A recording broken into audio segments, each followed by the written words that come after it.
আর একটা দোয়া শিখাই দেই, ইনশাআল্লাহ এই দোয়া করলে রিজিক তো বাড়বেই ইনশাআল্লাহ। আপনার যত ঋণ আছে ইনশাআল্লাহ আল্লাহ পাক শোধ করে দিবেন। বিশ্বাস করলেন না?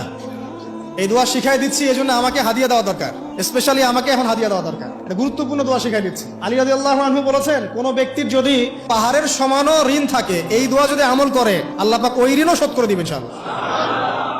ঋণ কেমন জানেন? ওই যে এখন মানুষ ঋণ নিচ্ছে 1 কোটি টাকা ব্যাংক থেকে, 2 কোটি টাকা ব্যাংক থেকে, হ্যাঁ, কত বছর, 10 বছরের জন্য, 20 বছরের জন্য বাড়ি করছে, তাই না?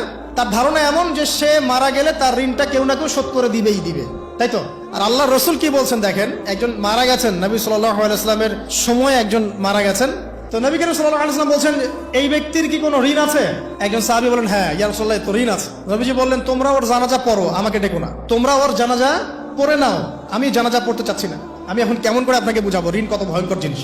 আপনি যে ব্যাংক থেকে 3-4 কোটি টাকার লোন নিয়ে রাখছেন, লাখ লাখ টাকা লোন নিয়ে বসে আছেন, দিব্যি সুখে বসে আছেন, এমন চিন্তায় যে আপনার মৌত হবে না। আর নবী সাল্লাল্লাহু আলাইহি ওয়াসাল্লাম সময়ে একজন মারা যাচ্ছেন, তিনি বলছেন তোমরা জানাজা পড়ে নাও, আমি জানাজা পড়তে চাচ্ছি না। মানে ঋণগ্রস্ত ব্যক্তি জানাজাও তিনি পড়তেন না। তারপরে একজন এসে বললেন, ইয়া রাসূলুল্লাহ, আমি তার ঋণ শোধ করে দিব, তার যা ঋণ আছে আমি শোধ করে দিব। তখন নবী এসে জানাজা পড়লেন সাল্লাল্লাহু আলাইহি ওয়াসাল্লাম।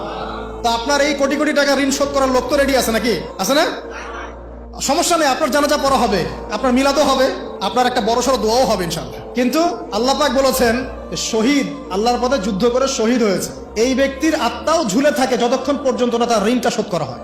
এবার বলেন আমি কি বুঝাবো আপনাকে? আর কিছু বলতে হবে? তো এখন সেই দোয়া শিখাচ্ছি আপনাদেরকে, যে দোয়া শিখলে আপনারা ঋণ থেকে বাঁচবেন ইনশাআল্লাহ। কত দিবেন বলেন? আচ্ছা, হ্যাঁ, এই তো, শুকরিয়া। দোয়া করবেন যেন আল্লাহ পাকের দিনটাকে আল্লাহর জমিনে প্রতিষ্ঠা করতে পারি। আমার সাথে বলেন, দোয়াটা হচ্ছে, আল্লাহুম্মা ইকফিনি বিহালালিকা আন হারামিকা ওয়া আগনিনি বিফদলিকা আম্মান সিওয়াকা। এই দোয়াটা ছোট না?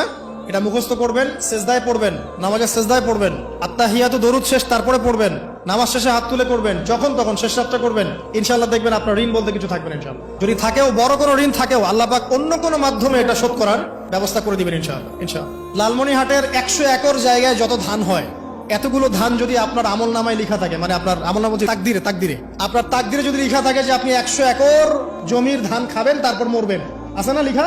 একটা দানা কম বেশি হবে?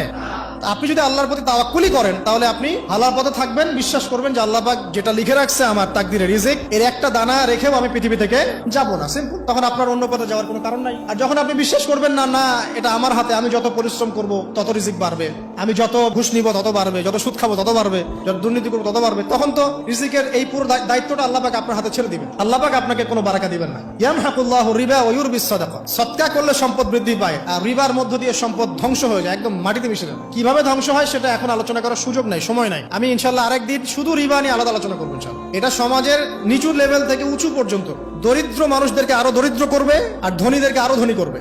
সম্পদ এক শ্রেণীর মানুষের হাতে গিয়ে জমা হয়ে যাবে, সবার হাতে সম্পদ এভাবে সার্কুলেট করতে থাকবে না। আর যখন আপনি জাকাত ভিত্তিক অর্থনীতি চালু করবেন, সদকা করবেন, হালালে থাকবেন, ব্যবসা করবেন, তখন সম্পদ এক হাত থেকে আরেক হাতে ঘুরতে থাকবে।